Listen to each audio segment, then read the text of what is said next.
Welcome back to the reading of the Mahabharata by Kamala Subramanian, Chapter 12, The Birth of the Pandavas and Duryodhana.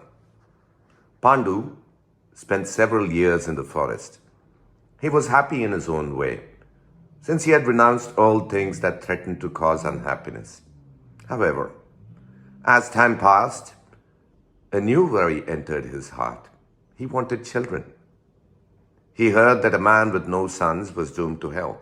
His worry was immense. One day, he was talking about it to Kunti. He could not take her. That was certain. So he asked her if she would, for the sake of his salvation, produce a child for him, with a rishi for companion, as his mother had done. Kunti was not for it. She was angry with him. She said, "My lord, you are my lord and master. I chose you as my husband long ago. I will be with you in heaven or in hell. When you die, I will die with you. And after death, this curse cannot hold. We will get children then. Please, do not try to coax me to do something which I cannot bring myself to do." Pandu could not rest in peace. Days and nights he spent in misery, thinking only of his unborn child. Finally, taking pity on the king, whom she loved immensely, Kunti said, "My lord, I can cure you of your depression. I have it in my power to do what your heart desires."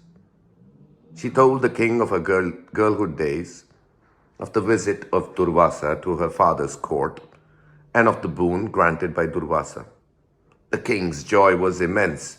He talked it over with her. He decided that a son born of Dharma would indeed be a worthy son. "He will be a son," said the king, "who will be remembered in after times, the personification of Dharma himself. My son will uphold my name for all times." In that picturesque forest garden of Satashringa, Kunti invoked the Lord of Dharma. On an auspicious day when all the stars and the planets were favorable, Kunti gave birth to a son born of Dharma. A voice from the heavens proclaimed that this child was the perfect image of righteousness, and for this quality in him, he would be famed throughout the world. The child was named Yudhishthira. Pandu was very happy. A year later, he asked Kunti to bear him another son.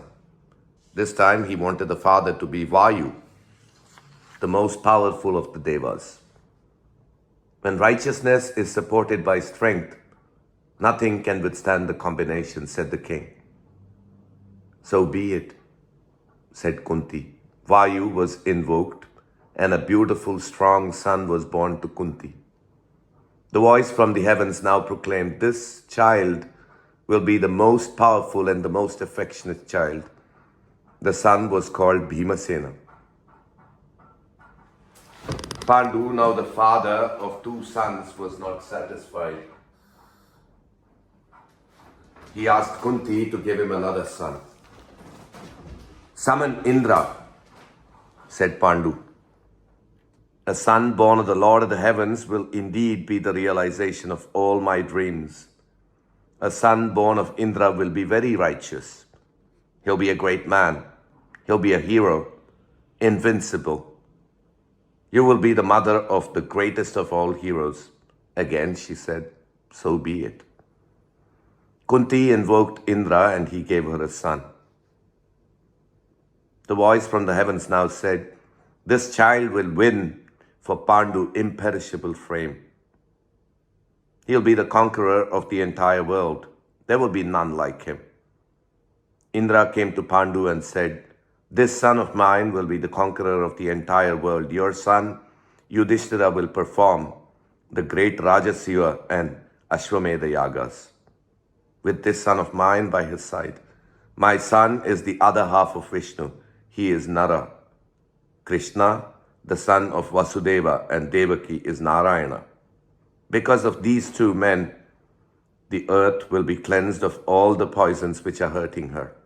With these words, Indra went away. The son was called Arjuna.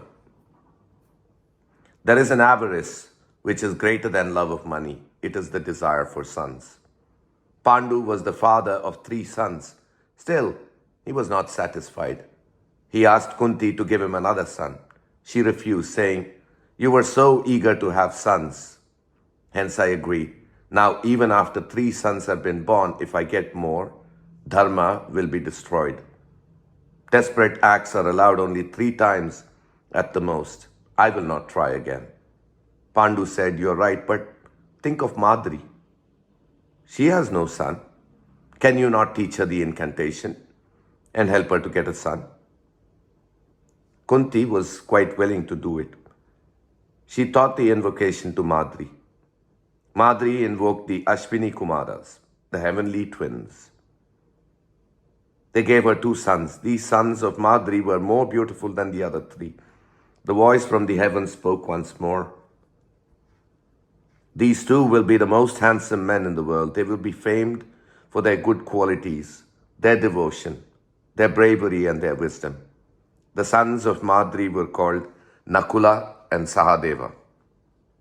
The rishis in the valley of Satasringa were the officiating priests for the naming ceremony, and later they were responsible for the early education of the young princess. They were almost the children of all the rishis of the valley. Years ago, when the curse had descended on Pandu and he retired to the forest, the Vrishnis, the cousins and brothers of Kunti, were very unhappy. Now, when news reached them that Pandu was the father of 5 sons, they were immensely pleased. Vasudeva, the brother of Kunti, sent costly gifts and clothes through his family priest Kashyapa. This priest was asked to perform the rites necessary for young Kshatriyas. He stayed on and performed their Upanayanas. In the forest lived Sukha, the son of Satyati. There was no archer equal to him.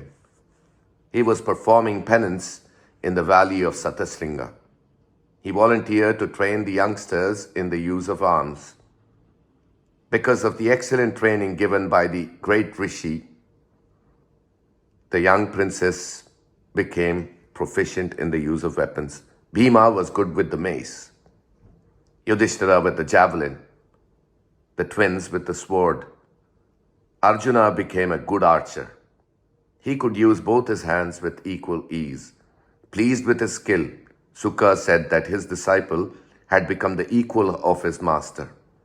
In his pleasure, he made a gift of his bow to Arjuna as a mark of his appreciation. Meanwhile, on the same day as Bhima was born, Gandhari's eldest son was born. He was born during the night and was called Duryodhana. Dhritarashtra was very pleased. He summoned Vidura to his presence and said, "I hear that a son has already been born to Pandu. He is a year older than my son. I have a fear that he, being the elder, will be the rightful heir to the throne of the Pauravas. Do you think my guess is right? I am also upset by something else. The moment my child was born, certain omens were evident, omens which were not auspicious. I do not understand the reason for this." Vidura looked grave. He said, "My brother, these omens prophesies that your son will be the cause of the destruction of the entire world." The king was shocked by these words. He said, "How can I avert this calamity?" Vidura said, "There is only one way. If you sacrifice this child for the good of humanity, the evil can be averted. You must put him to death." The wise say that for the sake of the family, one can be abandoned. The family may be abandoned for the sake of the village for the sake of the community, and everything, even this world, may be abandoned for the sake of saving the soul. My advice to you is to abandon this child, which spells ruin to the entire world. Poor Dhritarashtra. He could not do it. Duryodhana was his firstborn. He could not take the advice of Vidura. In course of time, he was the father of 101 sons and a daughter called Dushala. The king was happy. He buried all his misgivings in the joy of fatherhood.